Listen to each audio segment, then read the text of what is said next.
La télévision des années 80-90, du Club Dorothée à Canal+, un voyage nostalgique. Il fut un temps où la télévision était un rituel sacré. Pas de Netflix, pas de replay, juste une télécommande en filaire, des émissions en noir et blanc ou en couleur, si on avait de la chance, et toute la famille réunie devant le même écran.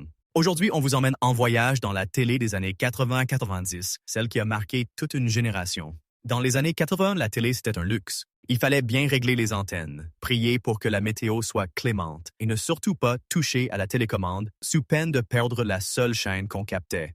Et oui, il n'y avait que 3 chaînes, TF1, Antenne 2 et FR3. Le reste, du bruit, de la neige et parfois rien du tout.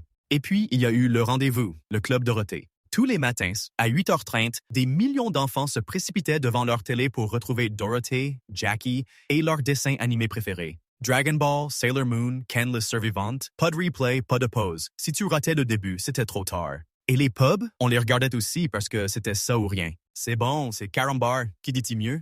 La télé des années 80-90, c'était aussi des émissions pour toute la famille. Fort Boyard et ses énigmes impossibles, les guignols qui se moquaient des politiques, tournées manège pour les jeux en famille et Champs-Élysées pour découvrir les tubes du moment. Le samedi soir, tout le monde devant le même programme. Pas de zapping, pas de streaming, juste du partage. Et puis, en 1984, tout a changé. Canal+ débarque. Enfin pour ceux qui pouvaient se l'offrir. Avec ses films en exclusivité, ses émissions audacieuses, Nulle part ailleurs, Le Grand Journal, et surtout, le cryptage. Oui, parce que Canal+, c'était payant. Et si tu n'avais pas le décodeur, tu te contentais de regarder les chaînes gratuites en rêvant. Mais pour ceux qui avaient le bon abonnement, c'était le luxe absolu. Les matchs de foot, les films récents et même du porno. Chut, ah. Et puis, il y avait les pubs. Des pubs si cultes qu'on les connaît encore par cœur aujourd'hui. C'est bon, c'est Carambar, pchit, miam! Les slogans résonnaient dans tous les salons de France. Et le pire, on les attendait avec impatience. Parce que oui, à l'époque, les pubs, c'était aussi du contenu.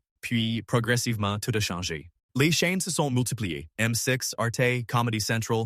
La télécommande est devenue sans fil, les écrans plus grands, plus plats. Et avec l'arrivée du numérique, on pouvait enfin zapper sans se lever. Mais quelque chose s'est perdu en route, le côté magique de la télé d'antan. Celle où toute la famille se réunissait, où on attendait son émission préférée avec impatience et où même les pubs avaient leur charme. Aujourd'hui, on a 1000 chaînes, du replay, du streaming et volonté. Mais est-ce qu'on a la même magie? Est-ce qu'on a les mêmes souvenirs? Peut-être pas. Alors dites-nous, quelle était votre émission préférée des années 80-90? Et quel est le souvenir télé qui vous manque le plus? Parce que la télé, à l'époque, c'était bien plus qu'un écran. C'était un moment de partage, de rire et de rêve.